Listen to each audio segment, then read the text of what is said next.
Gestión de la configuración. La organización debe definir e implementar procesos y herramientas para hacer cumplir las configuraciones definidas, incluidas las configuraciones de seguridad para hardware, software, servicios, como servicios en la nube, y redes, para sistemas recién instalados, así como para sistemas operativos durante su vida útil.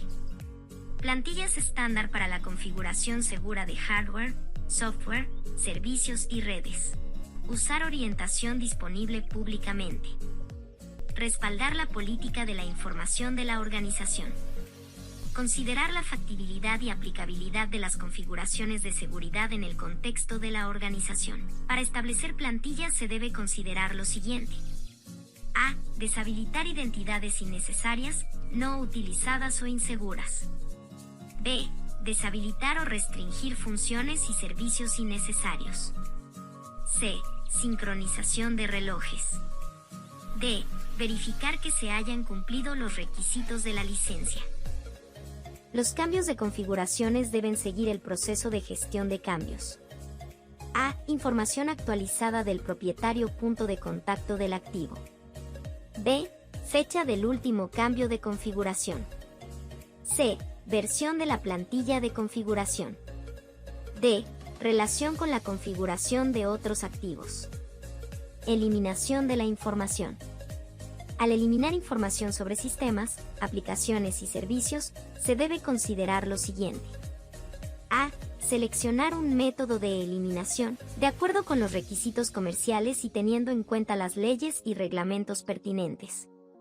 B. Registrar los resultados de la eliminación como prueba. C. Al utilizar proveedores de servicios de eliminación de información, obtener evidencia de la eliminación de la información de ellos. Enmascaramiento de datos. Las técnicas adicionales para el enmascaramiento de datos incluyen A. Encriptación. B. Anular o eliminar caracteres completos. C. Números y fechas variables. D. Sustitución. E. Reemplazar valores con su hash. Al utilizar enmascaramiento de datos, la pseudonimización o la anonimización, se debe considerar lo siguiente. A. Nivel de fuerza del enmascaramiento de datos. D. Controles de acceso a los datos procesados. C.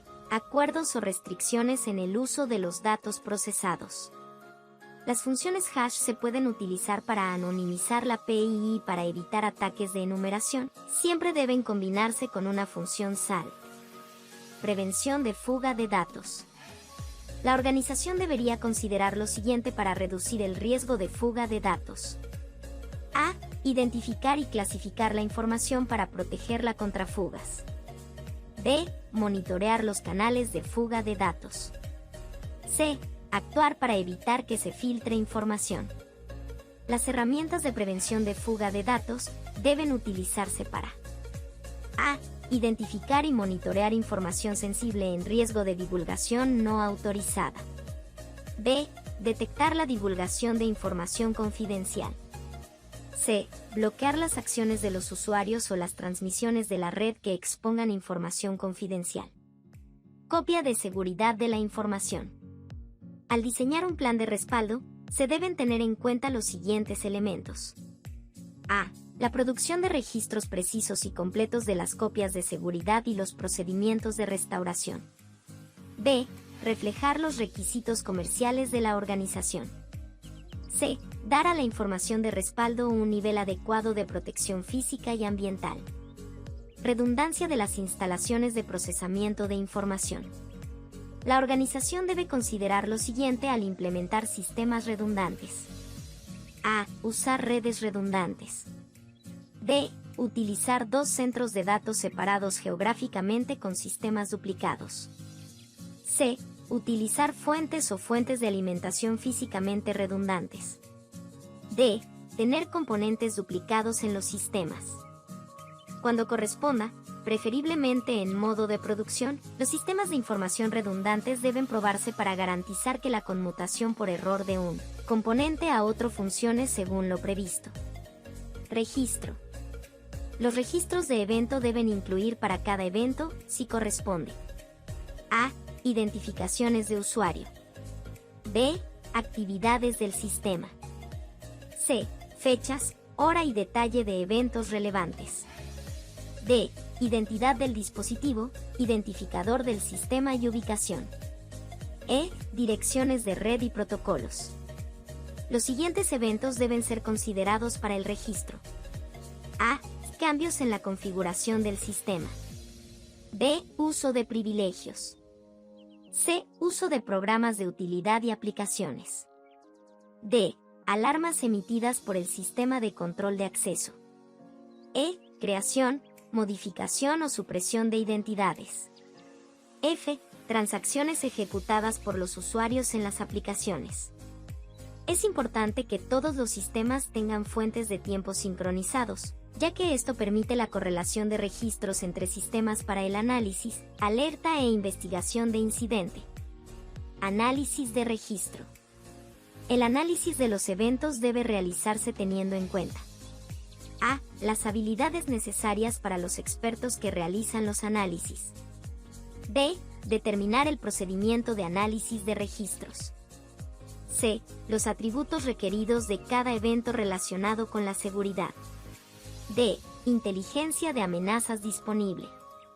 El análisis de registros debe estar respaldado por actividades de monitoreo específicas para ayudar a identificar y analizar el comportamiento anómalo, que incluye revisar los intentos exitosos y fallidos de acceder a los recursos protegidos, por ejemplo, servidores del sistema de nombres de dominio, DNS, portales web y recursos compartidos de archivos. Verificar los registros de DNS para identificar conexiones de red salientes a servidores maliciosos, como los asociados con servidores de comando y control de botnet. Correlación de registros para permitir un análisis eficiente y altamente preciso. Actividades de seguimiento.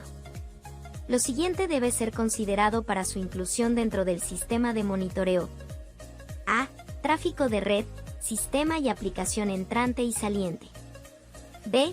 Registros de herramientas de seguridad, por ejemplo, antivirus, IDS, sistema de prevención de intrusiones, IPS, filtros web, cortafuegos, prevención de fuga de datos.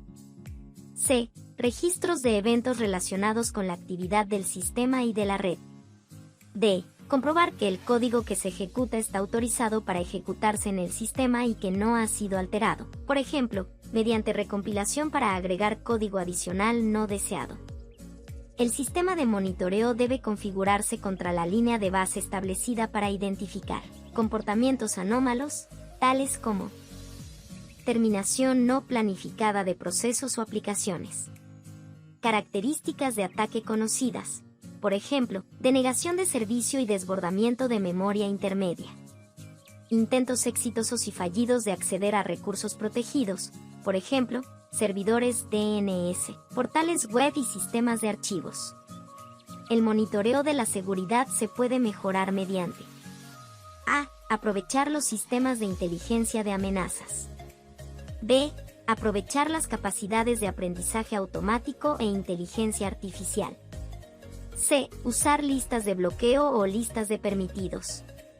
Las actividades de monitoreo a menudo se realizan utilizando software especializado, como los sistemas de detección de intrusos.